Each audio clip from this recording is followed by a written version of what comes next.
Okay, so strictly speaking, it's not collection day, but I've just had a call from my dealer to tell me that my Ferrari 458 Speciale, which I've had on order for about 2 years, long story why it's 2 years, if you want the full info on that, go on my blog, mrjww.com, and you can look for an article on there called What It's Like Ordering a Ferrari.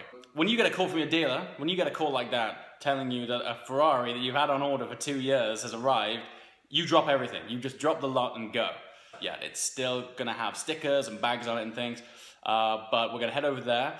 Yeah, and I'm gonna show you what it's like to receive a Ferrari before you've received a Ferrari.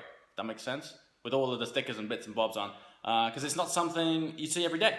So we're gonna hop in the R8, make some noise on our journey there, and yeah, see what they got for us. See you in a tick. That's handy.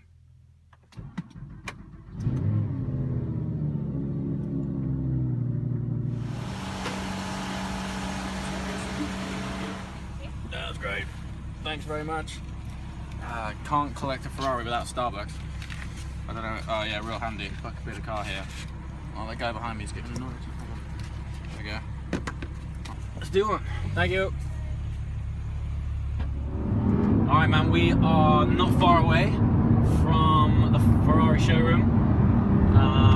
We just had to get some fuel and a quick Starbucks fuel stop. And yeah, we're going to be there in a short amount of time.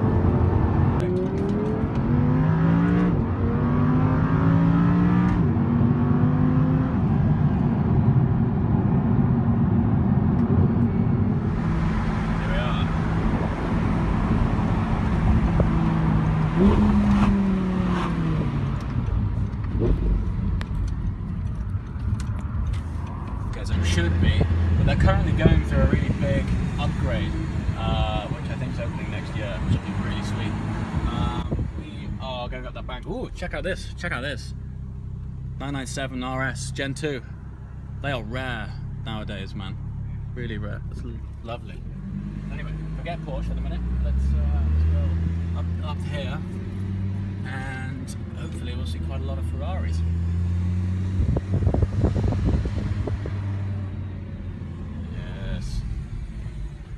GT3 there as well. That's my car. It's nice. It's extremely nice. Nice little cheeky little GT3 there. I'm trying to think where I should park. I didn't want to like that. I'm sure I won't mind too much. Here we are, man. Alright, let's go and see what they say. Alright, we have arrived at Ferrari Manchester. I mean, despite us being in the Ferrari compound, check out this nice GT3 here. Pretty cool. Can't actually see what I'm filming because the camera's facing me, but yeah. We've arrived anyway, and the car is here. So let me show you what it's all about.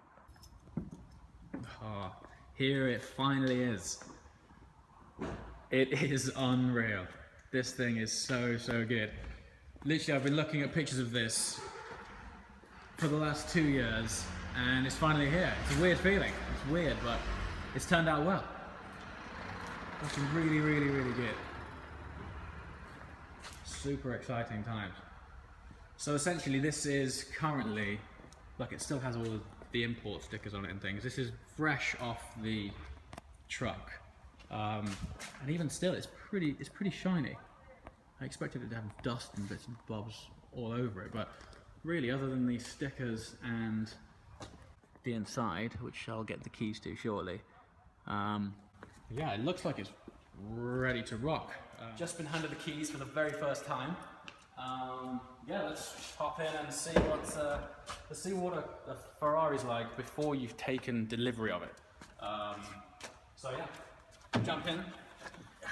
I mean, at first it looks a little bit rough and ready, but basically this type of stuff is down here just to protect the car when the guys are in it, just to set it all up. Let's just put this in here. Oh, big moment. Now what's interesting is if you look at the dash, everything is still in Italiano. So obviously when this car's being test driven, any warning lights that come up on the dash need to make sense to the guy doing it. So it's still all in Italian, and so when it comes to England, it needs to be all sort of plugged in to the ECU, reset to English. It's pretty much ready to go, but you know, you've got things like, what is this? A sort of shipping notice, all import duties, things about warranties and how, oh, that's convenient, how not to fill up your car. Yeah, so there's always that.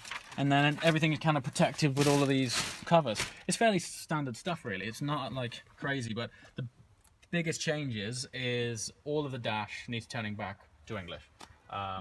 So yeah, but here it is. First time in this car. Alright, let's take a look around the front, and more specifically, oh man, that knot stripe's worked out so well. So the body color of this car is Grigio Silverstone, which is essentially graphite grey. And the knot stripe, the outer stripe is Nero, aka black, and the central stripe is what Ferrari call Nürburg Argento, which is just a sort of light silver. I'm not sure if it comes through that well on here. It's not so bad, but in the sunshine, the reflection on this is fantastic.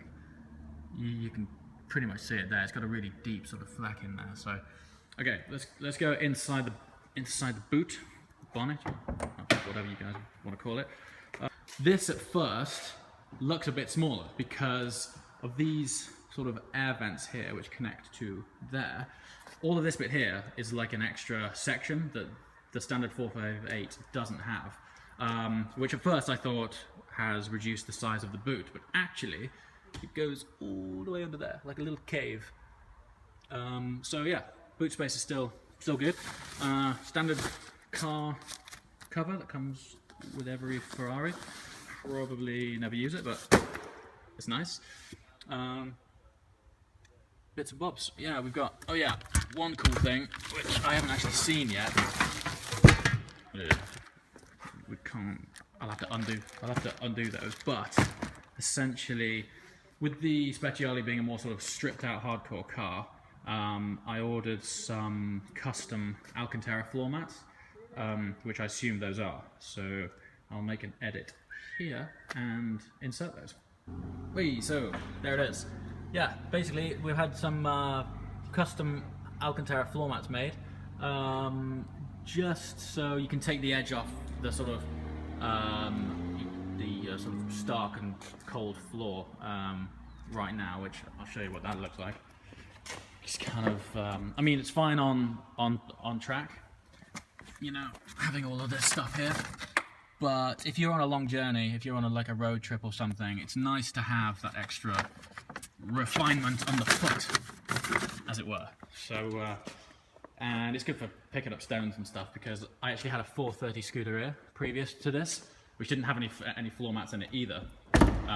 And when you got stones in there, they just used to gather, and you get like a little beach, and it used to like swing from side to side. So yeah, basically this is going to collect stones and look cool at the same time. So yeah, it's turned out good. Okay, I had a few requests on Instagram to see the seats. So here they are. So you've got the sort of embroidered prancing horse there, contrast yellow stitching, super bright seat belt, and these sort of wasp-like stripes. So yeah, there's the seats for you. And of course, I'm not sure if you can see in this light, but the seat is actually a full carbon-backed bucket. Yeah, the light's not amazing, but the back of the seat is a work of art. It's quite special. And it goes all the way under there, which you can't see because it's too dark. So we'll do that some other time. But yeah, there's the seats. Yeah. Okay, so we're going to have a first look in the engine bay, where there's lots of carbon. Here it is. Oh, this is so light. This is so much light. So actually, what looks like glass here, this is actually a material called Lexan, which is a sort of heat-resistant sort of plexiglass. And it just makes this thing featherweight. It's all part of the ethos of this car. This is just like some carbon showcase. The outer bays here, these aren't standard in carbon. This is, and I think the airbox is, but everything else that you see in carbon is an extra, which can be a bit pricey, but when you look in the engine bay, it is worth it, man. It's so good in there. I mean, I'm sure it sheds some weight, but really it just looks awesome. So, but yeah, I mean, it's really cool how they've got this sort of stripe matching throughout the whole engine bay there. It's, yeah, it's really good. I get a lot of questions actually about what these things are for, and other than looking really cool, they actually help channel the air down the side of the car. It's just sort of helping with aero, and yeah, when you're going ultra fast, these things add up to little differences that basically make the car a bit more stable, but they also look awesome. So yeah, it's good. And again, here, lots more carbon. If you come down here, these vanes actually move. I'm sure you've seen this online somewhere, but at higher speeds, these vents actually open like this, and it just sort of, see that? These basically allow extra air in, and they close at slightly less speeds for greater aero. So that was a quick overview of this car. It's yet to have paint protection film added. Not sure if you can hear that train or not, good timing. Yeah, it's yet to have paint protection film added to it. That's happening next week, and I have a full paint protection film on this. Obviously with that knot stripe, it'll be sod's law that I drive a mile down the road and a chip will land like half on the stripe, half on the paintwork. So paint protection film next week. They're going to reset the controls back to English. And then, yeah, hopefully we'll have an actual collection day, sort of Wednesday, Thursday next week. Yeah, and then we'll sort of hear it start up and actually drive it, and it's going to be awesome. And I'm not going to sleep for a week now. But yeah, so here it is. 458 Speciale finally arrived, and it's going to be, hopefully you're going to be seeing lots more of this car soon. If I get my act together, we're going to do more films, we're going to hear lots of exhaust stuff, and yeah, arrange some road trips. So yeah, see you then. So we've just seen the car for the first time. It pains me to drive away from it now. I've got to wait another week. Yeah, dealers going through an upgrade. I've got to wait one more week. It's going to paint protection film sort of Monday, Tuesday next week, and then we'll come back and hopefully film some more stuff. We'll film the actual collecting the car, hopefully a handover, go through a few of the car controls, and yeah, take this car for a proper spin. But now, back in the R8, and we're starving, so we're gonna go get some fat burger action. Ciao.